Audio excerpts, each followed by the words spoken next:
You're listening to Skeptoid. I'm Brian Dunning from Skeptoid.com. Measuring the Age of the Grand Canyon. Questions abound in our natural world, keeping it ever more engaging for those who study it. One such question is the age of Arizona's Grand Canyon. 2 billion years of history are laid bare by the strata it exposes, but what we don't have a complete answer for is when it was laid bare. In science, conclusions are in the millions of years ago, but in other disciplines, claims are far smaller. Today we're going to look at one such claim and what it means for the state of science in our culture. We can start with the latest science on the age of the canyon. While it's relatively easy to date the rock the canyon is carved from, it's not so straightforward to determine when the canyon itself was carved out of that rock. The two numbers you'll hear most often are 6 million and 70 million years.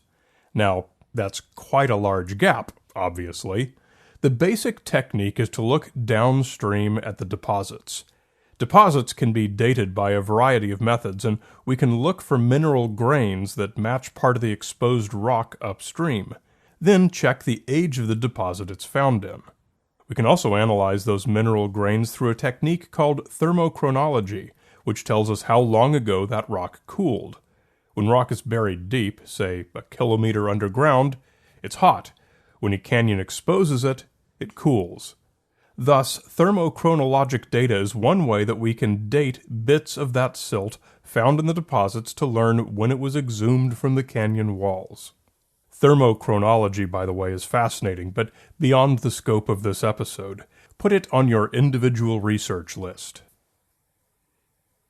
6 million years was the generally accepted result for a long time, until as recently as 2012, when the journal Science published results indicating a possible age of 70 million years. Some of that thermochronologic data can be interpreted to support either age. It's been described as a jigsaw puzzle that's still missing some pieces. Today, although the younger number has broader support, we don't yet have a solid consensus. Geologists generally agree that it's an exciting question, and we're all eager to find out what that final answer will be. But suffice it to say that when we speak of either a young Grand Canyon or an old Grand Canyon, we're talking about either 6 million or 70 million years. But only a few thousand? Well, that particular claim comes from outside of geology, from the young Earth creationist crowd.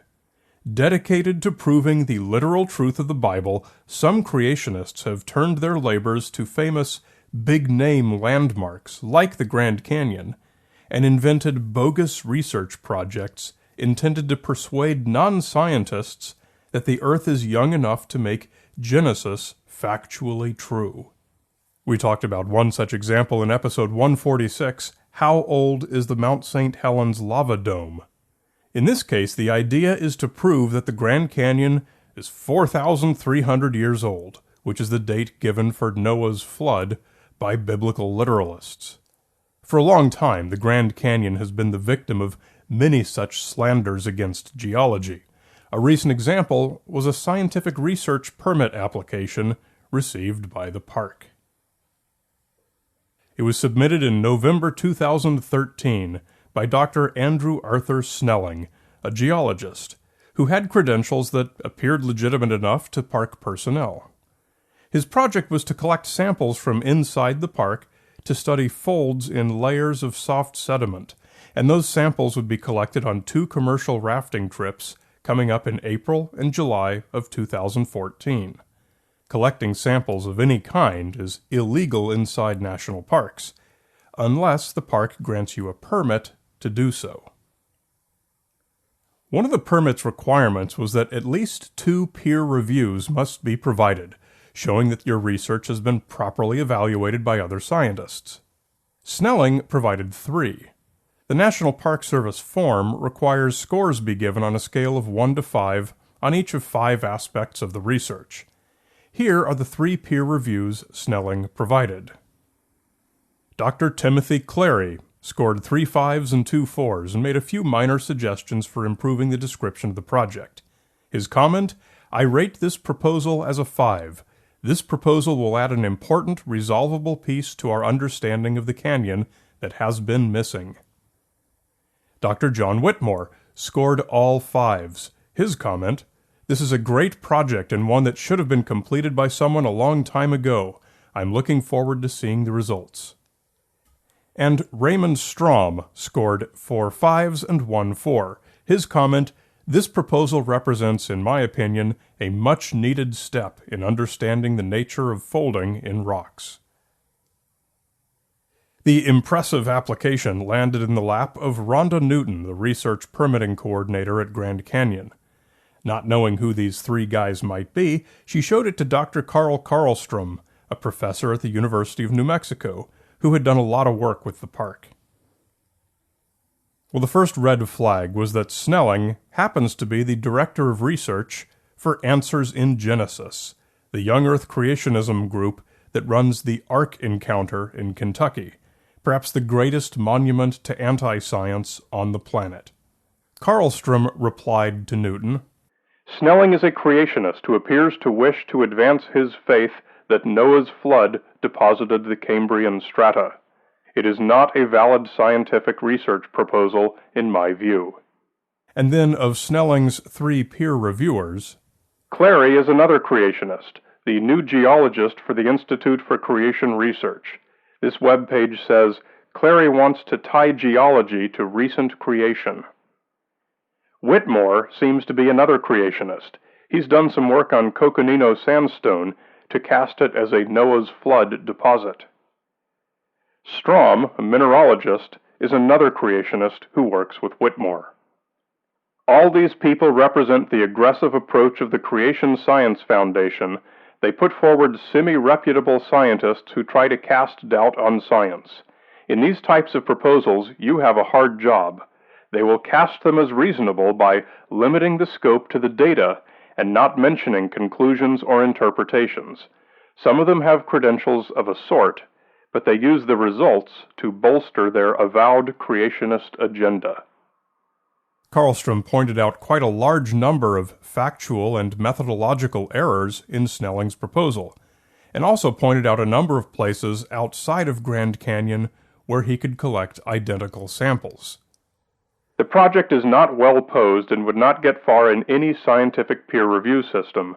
It is not well formulated based on current knowledge of Grand Canyon geology, the nature of microstructures of soft sediment structures in general, nor of the microstructures and mode of formation of monoclines. The proposed work does not seem to me to be of the scientific standard required for a park research permit, and in any case would not need to be done in Grand Canyon. Dr. Ron Blakey, emeritus professor at Northern Arizona University, was less complimentary of Snelling's proposal. "It is difficult to objectively evaluate such a preposterous hypothesis as is put forward in the research proposal by A. Snelling. There seems to be a total disregard for the setting and magnitude of the Butte Fault monocline structure in eastern Grand Canyon. I would hope that neither time or resources be wasted on such a poorly thought-out proposal." And finally, Dr. Peter Huntoon, emeritus professor at the University of Wyoming, called a spade and pointed out exactly what Snelling and his associates were up to.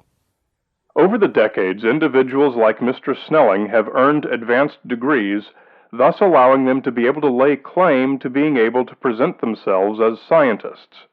The proposals forthcoming from them have been increasingly more sophisticated, so that to the unwary they almost sound like science, and they purport to use traditional scientific methodologies to carry out their work. But like the one at hand, the outcomes are clearly foregone. They then publish articles in their own growing body of literature. Thus the beat goes on. The objective is to create doubt, not among scientists, but among the public, whom they hope to sway to their belief systems." Newton had heard enough. On March 2, 2014, Grand Canyon advised Snelling that his application was denied, citing only the criterion that this research could be easily done outside the park. One of the criteria we use to assess all research permit applications is whether or not the research objectives can be met outside of the park boundaries. If they can be reasonably met outside the park, then as a matter of policy we do not permit the research in order to reduce cumulative research-related resource impacts within the park. A study of monoclinal folding does not need to be conducted within park boundaries, as similar folds occur in many accessible places in both Arizona and the Colorado Plateau that one can drive to. Would that had been the end of it. 2 years later, in February 2016, Snelling resubmitted his proposal, beefed up with a vast bibliography of papers which he believed supported his science. Again, no permit was issued, and in December, a 7-page letter was sent to the park by an attorney at the Alliance Defending Freedom, an enormous nonprofit that litigates legal cases to further the cause of Christian fundamentalism. The letter charged the park with religious discrimination and closed with a not very thinly veiled threat of legal action. A month later, in January 2017, the creationists added Congressman Trent Franks to the effort, co-chair for the International Religious Freedom Caucus, and noted anti-abortion advocate. Franks wrote asking for a prompt resolution to Snelling's application, owing to the short time due to the commercial rafting schedules. I am confident there is a misunderstanding regarding the denial or lack of response to Dr. Snelling's request for issuing the permit needed to collect samples for a legitimate geologic research project. Because I have the utmost confidence in the integrity of the National Park Service, I am sure there would be no discrimination based on different viewpoints. And in May 2017, the creationists went thermonuclear and filed the lawsuit on behalf of Snelling, charging the Department of Interior, the National Park Service, and 4 individuals with violations of the First and Fifth Amendments and of the Religious Freedom Restoration Act. In July of 2017, Grand Canyon acquiesced and granted Snelling's permit. They had to, really. The parks honestly don't have the time or resources available to fight such massively funded efforts. Science is, and should be, done in the field and in the lab. If Snelling was doing science, he would have cheerfully gone to monoclines outside the park 3 years ago and completed his research. But he didn't, because he wasn't. He took his project instead to lobbyists and to the courtroom. We can now confidently predict headlines trumpeting that new discoveries in the Grand Canyon prove a young Earth, and thus the inerrancy of Genesis as a literal geologic account, despite efforts by the Park Service to suppress these findings. It's been said that science is true whether you believe in it or not, and this next creationist claim will prove as fleeting as the last, because somewhere in some lab, real geologists are still working on that question of 6 million versus 70 million years. When we get that finding, one nice thing about it will be that no amount of money from the Alliance Defending Freedom will be able to change it. Want more? Skeptoid's newest film, Principles of Curiosity, is now available on YouTube and on the website principlesofcuriosity.com. It's got accompanying educational materials for teachers who want to promote the tenets of critical thinking, and if you want the complete package, it's also got me. I can bring the film to you, screen it for your company, your classroom, your group, and talk about the production and dive further into the concepts it presents. Just come to Skeptoid.com and click on Live Shows. You're listening to Skeptoid, a listener-supported program. I'm Brian Dunning from Skeptoid.com.